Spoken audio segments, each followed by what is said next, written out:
Welcome to the Cherent Ranch Radio Mystery Theater. Today's offering is episode 2 of the detective story, Hidden in Plain Sight. At the conclusion of episode 1, Jenni Steele, a private investigator, was meeting with Police Chief Melissa Roberts and filling her in on the store robberies investigation. Jenni, Melissa, and Paul, Jenni's late husband, who's a ghost that nobody can see and only Jenni can hear, all suspect that the robberies were helped by the police. So Melissa asked Jenni to help solve the case. Jenni has just come back from an attempt to retrieve a clue believed to be left behind a security camera server at one of the stores. Okay, Jenni, what happened? They got there first. Whatever that clue was is long gone now. So basically, we have no proof of anything. Paul, that comment's not actually all that helpful. Back when you used to be a real person, what did you do when you struggled with a problem like this? Well, to be honest, nothing. Literally. I'd turn on the radio and listen into whatever was on the air at the time. Didn't matter what I listened to. I just used it to calm down and relax. It freed my mind. Well, it's time for Patti's show. Let's give it a try. And welcome back. I'm Patti Morgan. When we left, we were discussing crime in our city. The first in a series of shows we'll do to try to make sense of what's been happening recently. We're taking calls and listening to your suggestions. Let's see, our first caller is... What? I'm sorry, but I was just handed a news bulletin. One moment, please, while we verify this. Are we sure? My apologies for the delay. I've just been handed a bulletin that a fire has broken out at Heritage Hospital. The fire department has responded, but out of an abundance of caution, they are evacuating patients to other hospitals. The fire department requests that drivers stay clear of the surrounding areas. Alternative routes are available so ambulances and police cars can move freely. The mayor has asked that off-duty police and fire rescue personnel report to Heritage Hospital to coordinate the evacuations. 2 hours later, Melissa contacts Jenni. Hey, Melissa. How you holding up? What? Of course. I'll see you soon. More trouble? When it rains, it pours. Get this. They struck again. They went big this time, really big. They hit 3 Brinks cash trucks, and all at the same time. 3? How'd they do that? How much did they get? Looks like a little over $50 million in total. $50 million? They hit the lottery. How did they manage to attack 3 trucks? Melissa said they were all together and were ambushed. That just sounds like an awful lot of money to me. I didn't know they could carry that much. I think each can carry a couple $100 million. Each truck? Yep, but insurance limits them. Usually a truck carries less than $1 million. Jenni is driving her new SUV to City Hall, so Paul is unable to join her. Instead, he arrives using the old-fashioned ghost method, materializing right outside the police chief's office. He's standing next to his former administrative assistant, Margaret. Hello, Margaret. You look lovely today. Cat got your tongue? Are you ignoring me, Margaret? Let me guess. You're still upset I never brought back that lunch order you asked for. I can explain. I had car trouble. My engine blew up. Well, it's been nice talking with you. Gotta go now. Paul enters Melissa's office. She's on the phone. Is that everything? Oh, very good then. Yes, I want to see it all. Right away. Especially the detective notes. As soon as you can get it here. Thank you. Yes? Oh, that's okay, Margaret. Please bring in the files. And Margaret, I know I told you I didn't want to be disturbed, but if it's about the Brinks case, let that through. Melissa, crazy day, huh? Jenni, thanks for getting here so soon. Would you close the door? I don't want them also stealing my purse while I'm not looking. It sounds like a pretty bad day. Hospital fire and evacuation, then a Brinks holdup? I mean, geez. Well, don't forget not being able to retrieve that clue at the store. Are you convinced police are involved yet? Yes, I am. All right, talk to me. What have you found out? Well, let's start with the fires. Fires? More than one? 3. And they were all intentionally set. Someone was trying to burn down the hospital? No. And that's strange too, isn't it? It's like they were intentionally trying not to burn it down. What? We think the arsonist was the one who made the 911 call. The caller talked about there being 3 fires. Only the person setting the fires would have known that. Why 3? The fire captain thought they were trying to cut off the power to the building. They wanted the hospital dark for some reason. Why? Are they connected to the store robberies and Brink's job? Or just a coincidence? That's strange as well. 3 trucks, all traveling together, all 3 ambushed simultaneously, and those trucks carried a lot of cash. I mean, a lot. It feels to me like the key is the hospital fire. Throw those fires out of the equation and it's just a robbery. We need to figure out what they were after at the hospital. What did they have to gain? I knew this job would be challenging, but holy hell. What are the odds that 3 Brinks trucks, all happening to be traveling together, would be hit during the time that a major evacuation of the hospital was going on? With that much money. I mean, this has to be connected. Oh, Melissa, will you excuse me? I need to get this call. Hello? Yes. Have I told you how pretty you look today? That sweater looks great on you. Thank you. I like hearing that.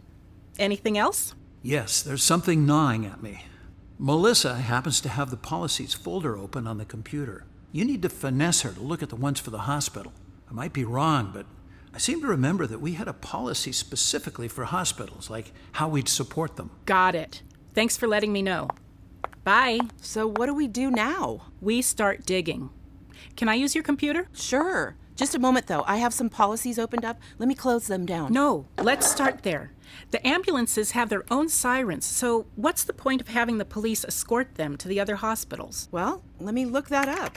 My deputy told me it was a policy, and I just went with it. I trusted him. Did I do wrong? No, I'm just asking. Okay, here it is. Take a look. Well, looky. It's in black and white. Isn't that interesting?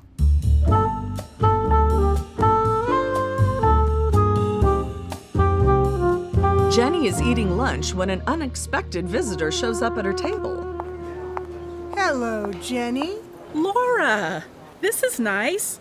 I'm surprised to see you with all the goings-on today. What's up? I thought we had a deal. We do. I don't have anything new to tell you about. You lied to me. That's a bad way to start a relationship with a city beat reporter, you know. I never lied to you. Of course you did. Right from the start. You aren't working for any insurance company. You're working for the police chief. Really? That's all I knew when we met. So tell me, how'd you figure out what my deal was? I never told anybody. I guessed. Unbelievable. I got lucky. I went to City Hall to ask the chief some questions, but Melissa's assistant was like a stone wall. She laid down the law. I wasn't going to get close to setting foot inside that door. Then she took some folders in, and I saw you waltz right in like you owned the place. She didn't even say a word and just closed the door. I knew something was up. You are good. Look, I'm sorry I had to lie to you. I wasn't ready to divulge my role in this. Besides, I've never had a deal with a reporter before. This is new to me. Then make it up to me. I know there's a lot more to this story now. Start filling me in.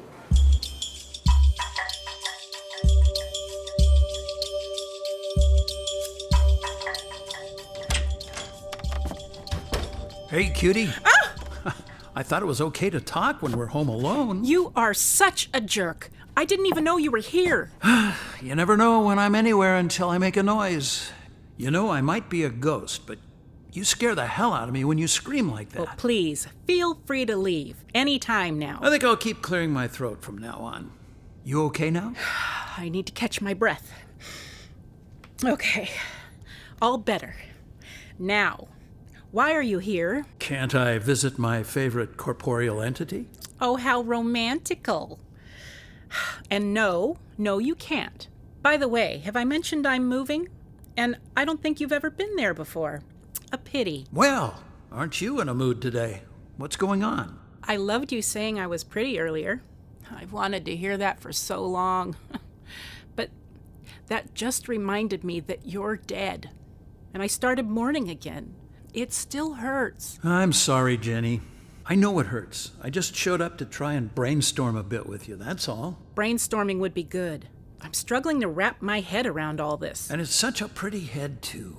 I used to have a pretty head until the bomb went off. Paul, stop it!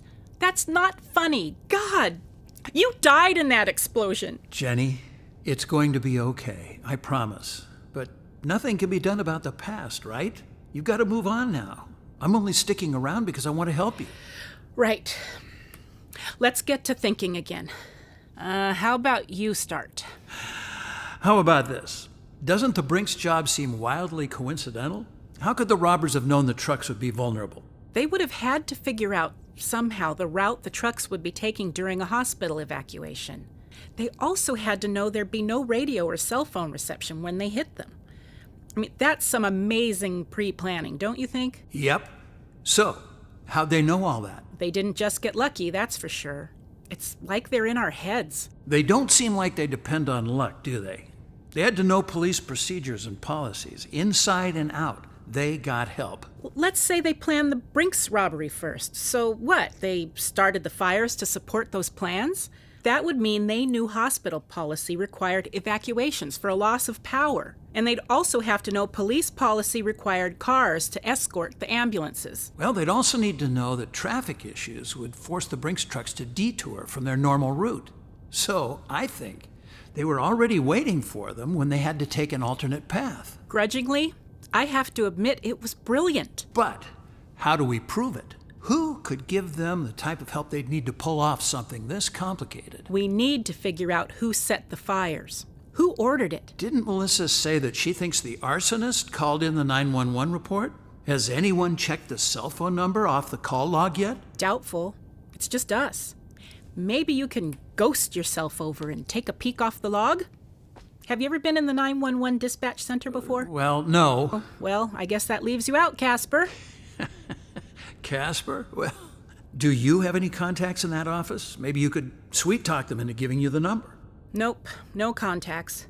But I might know someone who could help us. Brennan and Colquin meet in Brennan's office. I have to admit, that was awesome. Went off without a hitch. It did seem to work out exactly as we planned. That doesn't happen often, but I'm worried. About? Won't they come looking for their money? I would. No, they weren't hurt. It wasn't their money. Not their money. Doesn't the racetrack have to pay for the transfer first? Before they receive the cash? Aren't they still out? $50 million? Cash is just a product. Brinks never delivered the product, that's all. The track will get their money just a few days late. A few days might matter to them. Won't they need it before the weekend? Don't worry. With good legal counsel, they'll have this resolved with plenty of time to spare. I guarantee it.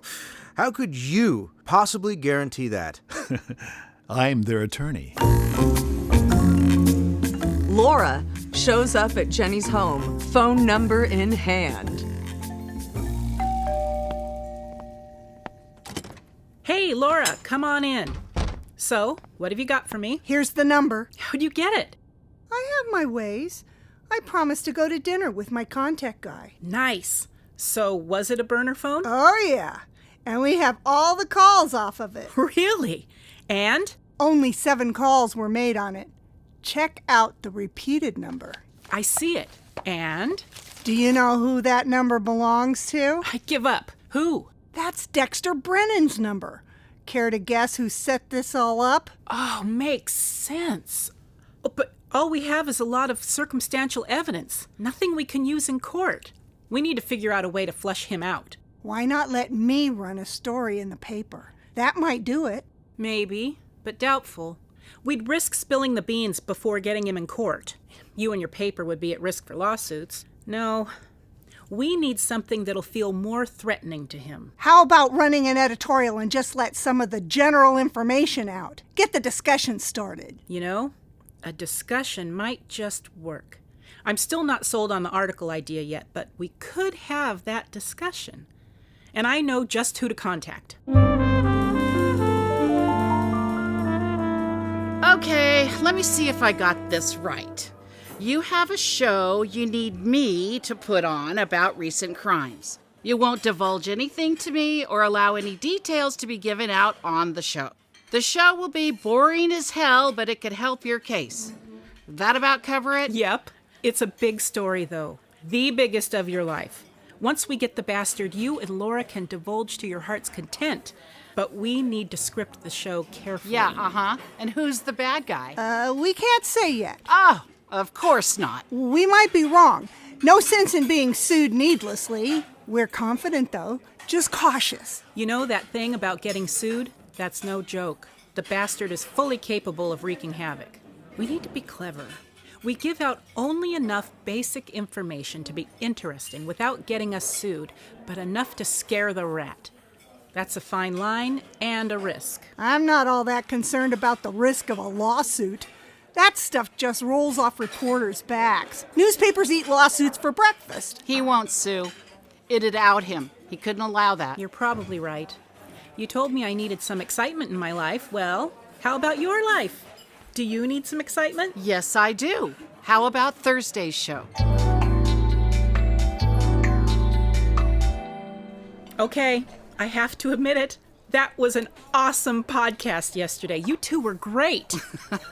That was a lot of fun. We spent almost 2 hours talking without my knowing what I was saying. Wait, I think that came out wrong. Well, you guys pulled it off brilliantly. If that doesn't scare him, I don't know what will. I do. We try going to print. My editorial idea. We talked about this. We can't because... Uh-oh. What are you doing here, Chet? No, hunting you down. I got something you need to hear. Good morning, ladies. Sorry to invade your breakfast like this. Are those banana slices? Hey! Don't mind him. Chet, this is Patti and Laura. This better be good. Patti and Laura? From the podcast? Oh, you heard us? Wait, what? Did you just take my toast? Sweet cheeks. Can we talk outside?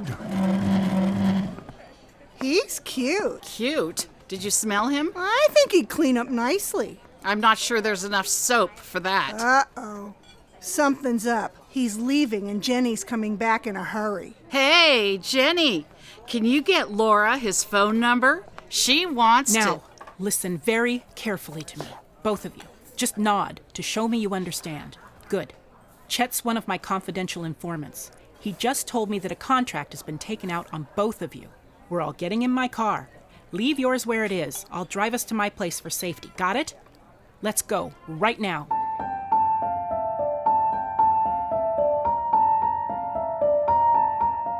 Can Jenni get Laura and Patti to safety?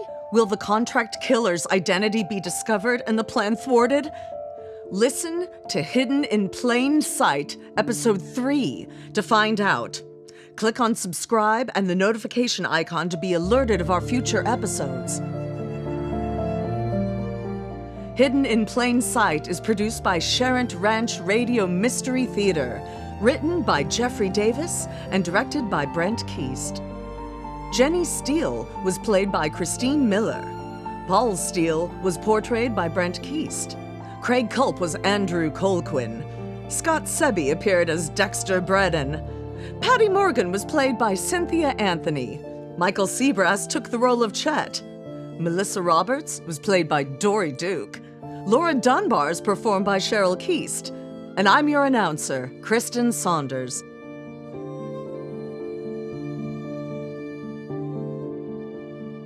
This is the Cherent Ranch Radio Network.